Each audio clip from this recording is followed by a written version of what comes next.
कुछ समझ ना आवे, कैसे हो दीदार जतन कुछ समझ ना आवे।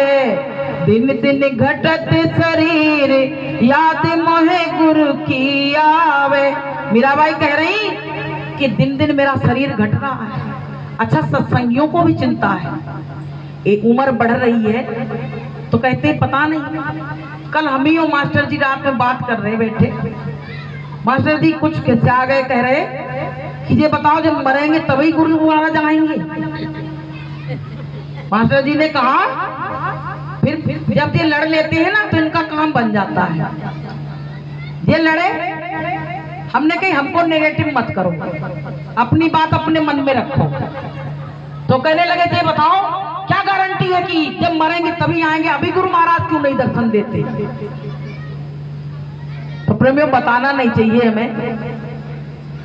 ऐसा नजारा सुबह के टाइम ये भजन पे बैठे, गुरु महाराज ने जब ये लड़ते हैं तब इनका काम बन जाता, लेकिन हम लड़ते तो मेरा काम नहीं बनता है।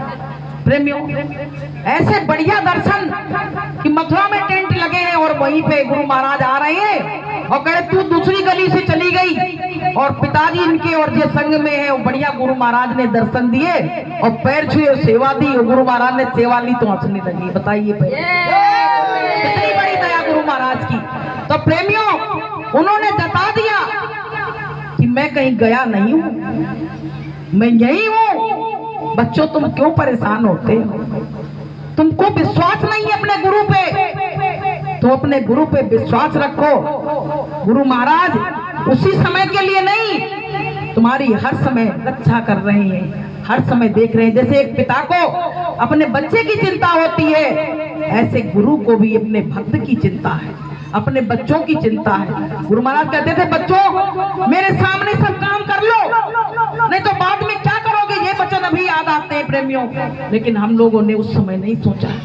तो प्रेमी भाई बहनों, हमारा गुरु सच्चा और रास्ता सच्चा, अगर सच्चा नहीं होता तो क्यों दर्शन देने आते बताइए। पहले प्रेमियों क्यों दर्शन देते, हमें नहीं हुए लेकिन इनको हुए। तो प्रेमी भाई बहनों ये मालिक की बहुत बड़ी मौज है। हमने कही हमको नहीं हुए तो हम तुम्हारे दर्शन किए लेते तो हमारा वही काम हो जाएगा। प्रेमियों कहते नहीं है कि मथुरा से कोई दर्शन करके आता था तो कहते गुरुदेव से जो कोई आवे और कर परिक्रमा शीश न आवे, तो गुरु के दर्शन कोई करके आता तो कहते कि इनके दर्शन कर लो तो तुम्हारा काम बन जाएगा। तो हमको मालिक ने इसी लायक समझा होगा तो हमने कही हम भाई हम तुम्हारे दर्शन किए ले रहे हैं तो हमको भी उसका कुछ लाभ मिल जाएगा। तो प्रेमियों गुरु हमारा कहीं गया नहीं है। गुरु के लिए जितना रोओगे, उनके लिए जितना चर्चा करोगे, जितना उनके लिए अकेले में बैठ के चिंतन करोगे, प्रेमियों गुरु तुमसे दूर नहीं है। गुरु महाराज ने कहा बच्चों मैं एक बार पकड़ लेता हूं तो दोबारा छोड़ता नहीं हूं। बताइए कितनी बड़ी बात कही कि एक बार पकड़ लेता हूं तो दोबारा नहीं छोड़ता हूं। इसका मतलब एक बार गुरु महाराज ने हमको सबको पकड़ लिया तो अब छुड़ाने वाला कोई दुनिया में पैदा नहीं हुआ है, कोई और हमको अपना भी नहीं सकता है। प्रेमियों सिवाय इस गुरु के और कोई हमको अपना भी नहीं सकता है, चाहे दुनिया चली कहीं भी जाए, लेकिन केवल और केवल यही गुरु जो बैठे हैं मंच पे विराजमान है, यही गुरु सबके साथ रहेंगे और कोई रह नहीं सकता है। तो प्रेमियों गुरु सच्चा, रास्ता सच्चा। हम अपने गुरु के लिए करते क्या है ये बताओ। पूरे दिन तो दुनिया में लगे रहते हैं, अगर आधा घंटा एक घंटा भजन पे बैठ गए तो बहुत बड़ा एहसान बताते हैं। प्रेमियों हमको तो चाहिए कि 2-4 घंटा दुनिया के काम करो, बाकी समय पूरा सत्संग में और सुमिरन ध्यान भजन में दे, लेकिन हम लोग पापी जीव दे कहाँ पाते हैं। लेकिन उसकी दया कृपा वो चाहे तो अपनी तरफ खींच सकता है और वो चाहे तो नहीं खींच सकता है। तो प्रेमियों आपको हम बताएं, देखो घर में माँ बाप हैं, बूढ़े बुजुर्ग हैं। गुरु महाराज कहते थे बच्चों अगर मेरे माता पिता होते तो मैं सेवा करके बता देता। गुरु महाराज ने ये बात बहुत कही कि मैं सेवा करके बता देता कि सेवा क्या चीज होती है। और आजकल वो कल्चर चल गया है कि घर में माता पिता का बड़ा निरादर हो रहा है, बड़ा निरादर हो रहा है। तो हम तो सबसे हाथ जोड़ के बहुओं से सबसे यही प्रार्थना करते हैं कि अपने तुमने देवी देवता भगवान तो देखे नहीं है, तुम केवल मंदिर में आस्था विश्वास के साथ जाते हो और जीते जागते देवी देवता तुम्हारे घर में बैठे हैं, जो तुम्हारे हर समय यही चाहते हैं मेरा इसका बाल बांका ना हो, तुम्हारे लिए अच्छी कामना करते हैं। तो प्रेमियों, उन माता पिता को ठुकराए घूम रही हो। बताइए, पहले आजकल माता पिता से कोई बोलना नहीं चाहता है। पिता पूछता, पहले जब बच्चा छोटा था तब पिता से 10 बार वही बात पूछता था, तो पिता 10 बार कंधा पे बैठाल के बात बता देता था। और आज पिता अगर दोबारा पूछ ले बच्चे से तो कहते पिताजी तुम्हारा दिमाग खराब हो गया क्या? बताइए, अब उनको तुम ये कहने लगे दिमाग, अब तुम्हारा दिमाग नहीं खराब था जब 10 बार पूछते थे। पहले तो कहते थे कि माँ मेरी गोदी में आके बैठ जाते थे, और अब क्या कहते हैं कि माँ तेरी माँ तेरी। बताइए, वो समय आ गया। तो प्रेमियों, सब स्वार्थ का संसार है कि नहीं है? अरे पत्नी तो अभी आई है, तुम्हारा उसने किया क्या है?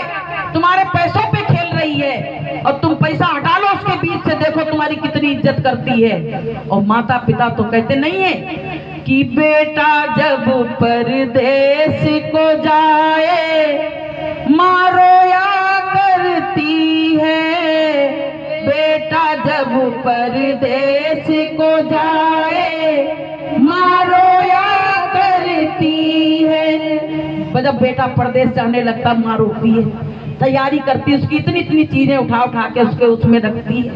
लेकिन पत्नी तो हक जताती है, और वो पता है, माँ समझ जाती है कि पत्नी मेरे लिए लड़ाई कर रही है, तो बेटा से कह देती बेटा मेरे कमरे में मत आया कर, तेरी पत्नी लड़ती है तो ठीक है, हम तुमको दूर से ही देख लिया करेंगे। बताइए, एक बार क्या हुआ, एक बहुत बड़ा तूफान आया, तो चिड़िया ने एक पेड़ पे बच्चे दिए थे। तो चिड़िया अपने बच्चों से कहने लगी कि कितना भी बड़ा तूफान आ जाए मैं तुमको छोड़ नहीं सकती। बच्चे कहने लगे अरे माँ तू उड़ जाएगी, जब तेज आंधी आएगी तूफान आएगा अब तू मुझको ले नहीं जाएगी, मुझको विश्वास, मेरे पंख नहीं है तेरे पंख है, तू उड़ जाएगी। तो चिड़िया ने कहा कि तुझको विश्वास नहीं पड़ता है, तो मैं तुझको विश्वास दिलाने के लिए एक पत्थर पे जाके और पटक के अपने पंखों को तोड़ दिया। और बच्चे से कहने लगी बेटा अब देख, अब तो मैं नहीं उड़ूंगी। तो बच्चे ने कहा हाँ माँ, अब हमको विश्वास हो गया। अब क्या हुआ, तूफान थम गया। थोड़े दिन के बाद बहुत कस के तूफान आया, तो बच्चों के पंख आ चुके थे। तो चिड़िया ने कहा बेटा तू उड़ जा, अब मेरे तो पंख है नहीं जो मैं उड़ पाऊंगी, और तू उड़ जा, कम से कम तू तो बच जाएगा। तो बच्चों ने ये नहीं कहा कि माँ मेरे तो पंख आ गए हैं, मैं अपनी पीठ पे तुमको रख लूंगा, उड़ा ले चलूंगा। लेकिन बच्चों से जब ये बात कही तो बच्चे तुरंत उड़ गए घोंसले से निकल के, और चिड़िया उसी में बैठी रह गई और तूफान से नीचे गिरी।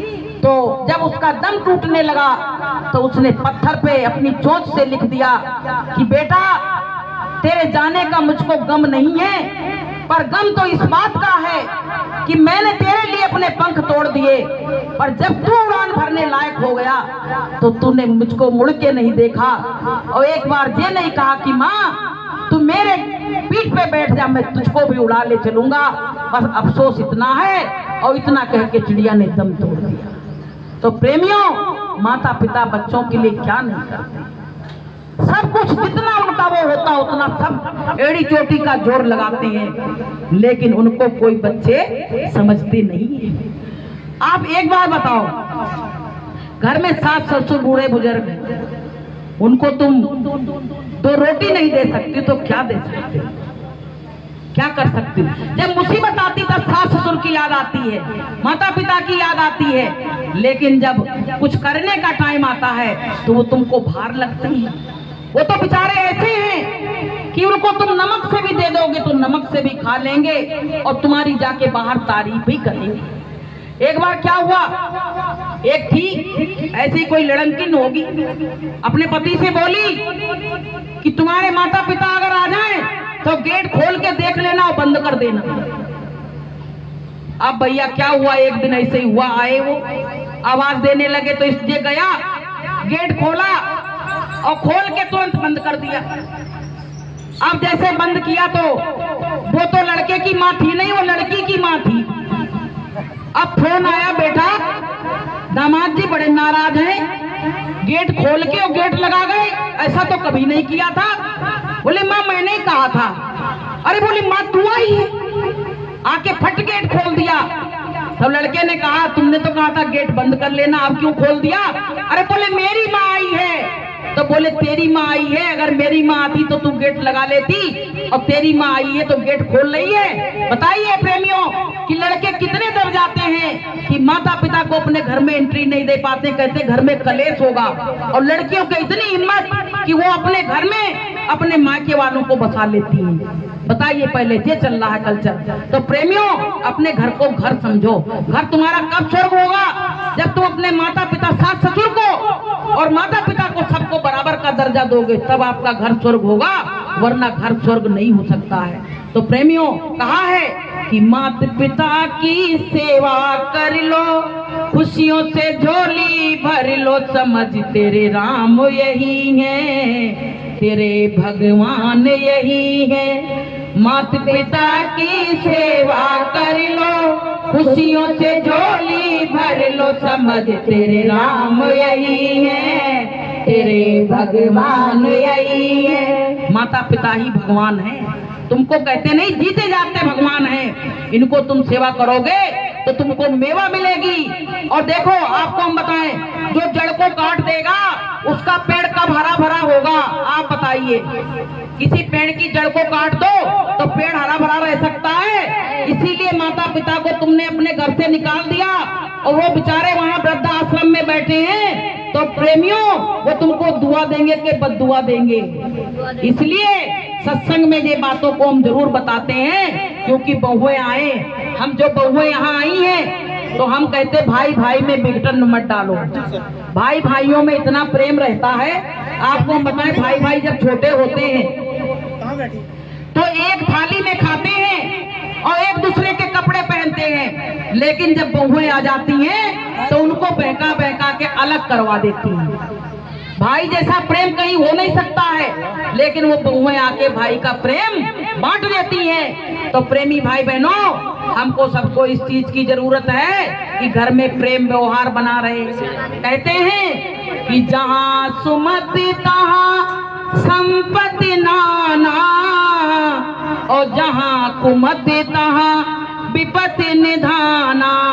जहां सुमति होती है संपत्ति वहीं पे देखती है, लक्ष्मी वहीं पे रहती है, और जहाँ कुमति हो जाती है वहाँ मुसीबत आ जाती है। इसलिए प्रेमी भाई बहनों, ये जीवन अनमोल है, सांसों की पूंजी हमको गिन के मिली है, अच्छे कामों में लगाओ और माता पिता को अपना देवता मानो। कहते हैं माता पिता अगर जिसके घर में खुश हैं, सतयुग उसी के घर में है। हम लोग सतयुग की तैयारी कर रहे हैं कि गुरु महाराज ने कहा है कि गुरु महाराज कह रहे सतयुग आएगा, हम कह रहे जिनके घर में कि भाइयों में प्रेम है और माता पिता का सम्मान है, उसी घर में सतयुग का वास चल रहा है, उसी घर में सतयुग है उस घर में। और जहां बीच में दीवार खड़ी हो गई है और भाई भाई से बोल नहीं रहा है, माता पिता से बोल नहीं रहे हैं, उस घर में घोर कलयुग छाया हुआ है। इसलिए प्रेमी भाई बहनों, अपने गुरु का ध्यान करो और गुरु महाराज से यही कहो, मालिक हमको सद्बुद्धि दो। जब सद्बुद्धि आ जाती है तो हम किसी के प्रति बुरा काम नहीं करते हैं, और जब हमारे हृदय में सद्बुद्धि नहीं होती है तो हम तमाम गलत काम करते रहते हैं। गुरु महाराज क्या कहते हैं? आए गए का सत्कार, भूखे को भोजन और प्यासे को पानी, यही तो कहते मानव के लक्षण है। हमको यही करना है। तो प्रेमियों, तुम्हारे दरवाजे पे कोई आ जाए तो उसका निरादर मत करो। एक बार एक व्यक्ति था, कहने लगा कि हम भगवान का भोग लगाते हैं रोज। पत्नी बोली तुम रोज लगाते हो, भगवान खाने कहाँ आते हैं? तो कहने लगा जी रोज हमको ताने देती है और आज हम मंदिर में ले जाके और भगवान को खिला के मानेंगे। वो भी झक्कड़ी था और सुबह गया मंदिर में प्रसाद लेके और बैठा रहा। अब तमाम मक्खियां आई तो उनको भगा दिया, कुत्ते आए उनको भगा दिया, फिर रात हो गई तो उसने प्रसाद फेंक के और चलाया, कहने लगा सही कहती पत्नी, भगवान कोई नहीं खाते, सब झूठा है। अब क्या हुआ, जब वो बिस्तर पे जाके लेटा तो भगवान ने सपना दिया, कहने लगे तुम्हारे लड्डू अच्छे थे लेकिन मिट्टी लग गई थी। अरे उसने सुना, कहने लगे मिट्टी लग गई थी, बोले मैं तो दिन भर बैठा रहा और तुम आए नहीं, तो मैं तो गुस्सा के मारे फेंक के चला आया। भगवान बोले गुस्सा के मारे तुमने फेंका, पर मैंने तो कर खा लिया था। बोले मैं 2 बार आया और 2 बार तुमने हमको भगा दिया। एक बार मैं मक्खी बन के आया वहां बैठा तो तुमने भगा दिया, डिब्बा बंद कर दिया, और एक बार मैं कुत्ता बन के आया तब भी तुमने हमको भगा दिया, और आखिरी बार तुमने फेंक दिया तो मैंने उसको पोंछ के खा लिया। बताइए पहले, बताइए कि मैं तो आया प्रभु, मेरी पूजा की थाली सजी रह गई, मेरे पूजा की थाली सजी रह गई। मैं तो आया था तुमने देखा नहीं, मैं तो आया था तुमने देखा नहीं, मेरी सूरत उसी में छिपी रह गई, मेरी सूरत उसी में छिपी रह गई। मैंने बुलाया प्रभु तुम आए नहीं, मैंने बुलाया प्रभु तुम आए नहीं, मेरी पूजा की थाली सजी रह गई, मेरी पूजा की थाली सजी रह गई। तो प्रेमियों, परमात्मा आता है, ये विश्वास रखा करो कि परमात्मा आता है और भोग लगाते हो तो वो जरूर खाता है। एक बार गुरु महाराज ने पता क्या कहा कि बच्चों तुम गरम गरम भोग लगा देते हो, मेरा मुंह जल जाता है। बताइए, मेरी जीभ जल जाती है। बताइए पहले, इसका मतलब परमात्मा जरूर उसको स्वीकार करता है। भाई जो चाखेगा नहीं उसकी जीभ कैसे जलेगी। भंडारे में गरम भोजन का भोग लग गया, गुरु महाराज ने तुरंत कह दिया कि मेरी तो जीभ जल गई, तुमने गरम गरम भोजन का भोग लगा दिया। बताइए, तो प्रेमियों हमको भी सेवरी की तरह देख के भोग लगाना है। उसने कहा कहीं खट्टे बेर ना चले जाएं, भगवान हमारे खट्टे बेर ना खा ले, तो चाक के बेर रखा। ऐसे प्रेमियों हम भी अपने गुरु को गरम भोजन का भोग ना लगाएं। और माताओं बहनों से निवेदन है कि अपने घर में सात्विक भोजन बनाओ, उसमें सात्विकता लाओ, और गुरु महाराज का नाम लेके भोजन बनाओ, सत्संग सुनते भोजन बनाओ। तमाम बहनों के फोन आते हैं, तमाम बहनें हमसे कहती बहन जी हम तो सत्संग लगा लेते हैं और भोजन बनाते रहते हैं, तो वो पता है वो भोजन प्रसादी बन जाता है। अब उसको जो खाएगा उसका बुद्धि विवेक सही रहेगा। और तुमने सीरियल देख देख के और उसमें रीलें देख देख के भोजन बनाया तो प्रेमियों उसका रिजल्ट क्या निकलेगा कि जैसा खाओ अन्न वैसा हो मन, जैसा पियो पानी वैसी बने बाणी। इसलिए सात्विक भोजन बनाओ और अपने पति को, अपने बच्चों को, अपने सास ससुर को खिलाओ, तो देखो तुम्हारा घर एक दिन घर में तुम्हारे सतयु आ जाएगा। तुम चाहो तो तुम दुर्गा लक्ष्मी बन सकती हो, सती सावित्री बन सकती हो, अनुसुईया बन सकती हो, और तुम चाहो तो एक कुलच्छनी नारी बन सकती हो। प्रेमियों घर में कलेश कहां से मचता है? स्त्रियों के द्वारा, नारियों के द्वारा। लेकिन नारी को भगवान ने बहुत बड़ा दर्जा दिया है। कहा है कि नारी निंदा मत करो, और नारी नरकी खान, और नारी से पैदा हुए ध्रुव प्रहलाद समान। अगर नारी ना होती तो भगवान राम, भगवान कृष्ण, ध्रुव और प्रहलाद जैसे भक्त कहां से आ जाते हैं?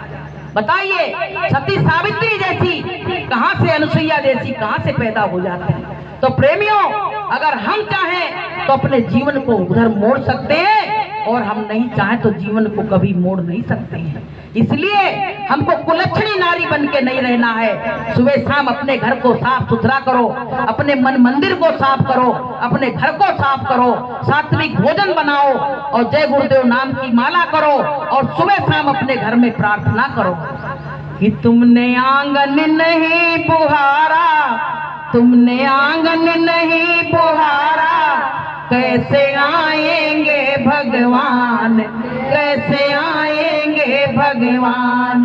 तेरा सूना पड़ा तेरा सोना पड़ा है द्वारा, कैसे आएंगे भगवान, कैसे आएंगे भगवान। तो प्रेमियों, घर को साफ सुथरा रखो, मन को साफ सुथरा रखो और सात्विक भोजन बनाओ। और अच्छा एक बात बताओ, गंदी चीज का कोई भोग लगाता है? जिसके घर में अंडा बनना, मांस बनना, कोई भोग लगाएगा? वो तो राक्षस ने राक्षस को भोजन बनाया और खा लिया। भगवान का भोग लगाने की हिम्मत ही नहीं है। लेकिन जब तुम उसका भोग नहीं लगा सकते हो तो उसको खाने का भी तुमको अधिकार नहीं, उसको खाने का भी अधिकार नहीं है, क्योंकि उसका जब भोग नहीं लग सकता है तो हमको खाने का भी अधिकार नहीं है। इसलिए प्रेमियों, अंडा मछली छोड़ो और प्रभु से नाता जोड़ो। गुरु महाराज ने कहा है कि रहम करो रहमान मिलेगा और दया करो तो भगवान मिलेगा। अगर भगवान से मिलना चाहते हो तो तुमको अपने अंदर रहम लाना पड़ेगा। वो रहमान कहता है कि मैं गंदे लोगों से नहीं मिलता हूँ।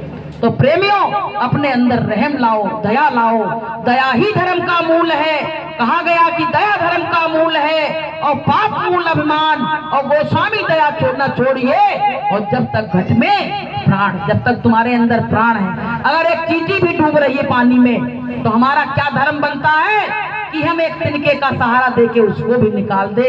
क्यों? जो जीवात्मा हमारे अंदर वही चींटी में है तो हमको मारने का कोई अधिकार नहीं है। तो प्रेमी भाई बहनों, ये सत्संग आज बहुत शुभ घड़ी होती है जब ये मालिक की चर्चा, मालिक की बात, जैसे पंडित मुहूर्त बताते हैं ना कि आज के दिन तुम ये करवा लेना। लेकिन सत्संगी भाई क्या करते हैं? कोई पंडित से मुहूर्त फूर्त कुछ नहीं पूछते हैं। वो तो कहते हैं कि कबीरा सब दिन सुदिन है जब गुरु की आवे याद। सब दिन सुदिन है, जिस दिन परमात्मा की चर्चा हो वो सब दिन अच्छे हैं। तो प्रेमियों, आज ये सत्संग हो गया। आज ये सत्संग हमारे जो फौजी भाई साहब नरवरिया जी हैं, तो यहाँ फौजियों का भाई खेल है। तो फौजियों का खेल बहुत बढ़िया है क्योंकि वो अनुशासन में रहते हैं।